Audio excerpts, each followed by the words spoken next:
मुदतबाह्य नसलेली औषधे जाळण्याची चौकशीत सिद्ध. आरोग्य प्रशासन औषधं जाळणाऱ्यांकडून रक्कम वसूल करून कारवाई करणार. वसाडी प्राथमिक आरोग्य केंद्र प्रकरणाची चौकशी पूर्ण. त्रुटी आढळल्याने संबंधित अधिकाऱ्यांना नोटीस. प्राथमिक आरोग्य केंद्र वसाडी येथे मुदतबाह्य नसलेली औषधे जाळल्याचे तसेच वैद्यकीय अधिकारी अनुपस्थिती प्रकरणी सक्षम प्राधिकाऱ्यांच्या आदेशानुसार प्रत्यक्ष भेट देऊन सखोल व वस्तुनिष्ठ चौकशी करण्यात आली. या प्रकरणी संबंधित तालुका आरोग्य अधिकारी, वैद्यकीय अधिकारी व औषध निर्माण अधिकारी यांना कारणे दाखवा नोटीस बजावण्यात आली असून प्रशासकीय कारवाई प्रस्तावित करण्यात आली असल्याची माहिती जिल्हा आरोग्य अधिकारी डॉ. अमोल गीते यांनी दिली. प्राथमिक आरोग्य केंद्र वसाडी येथे मुदतबाह्य नसलेली औषधे जाळण्यात आल्याचा तसेच वैद्यकीय अधिकारी अनुपस्थित असल्याचा आरोप करणारी बातमी BCCNसह इतर वृत्तवाहिन्यांनी प्रसारित केली होती.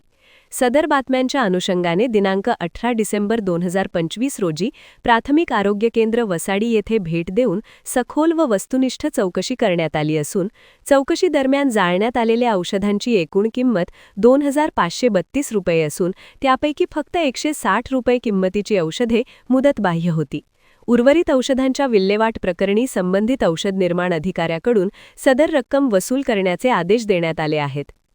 तसेच PSCमध्ये डॉक्टरसह कर्मचारी उपलब्ध नसल्याबाबत चौकशीत असे आढळून आले की प्राथमिक आरोग्य केंद्र वसाडी हे मार्च 2024 पासून कार्यरत असून मंजूर 15 पदांपैकी 2 वैद्यकीय अधिकारी कंत्राटी स्वरूपात कार्यरत आहेत व 8 पदे बाह्य स्रोताद्वारे भरलेली आहेत. काही पदे सध्या रिक्त आहेत. वैद्यकीय अधिकारी सोनाळा येथे वास्तव्यास असून वसाडी येथे निवासाची सुविधा उपलब्ध नाही. या प्रकरणी संबंधित तालुका आरोग्य अधिकारी, वैद्यकीय अधिकारी व औषध निर्माण अधिकारी यांना कारणे दाखवा नोटीस बजावण्यात आली असून प्राप्त खुलाशांच्या आधारे पुढील प्रशासकीय कारवाई प्रस्तावित आहे. भविष्यात अशा प्रकारची चूक आढळल्यास कठोर कारवाई करण्यात येईल असे स्पष्ट निर्देश देण्यात आले आहेत. तसेच तालुका स्तरावरील नियंत्रणाबाबत वरिष्ठ स्तरावर आवश्यक ती कारवाई प्रस्तावित आहे.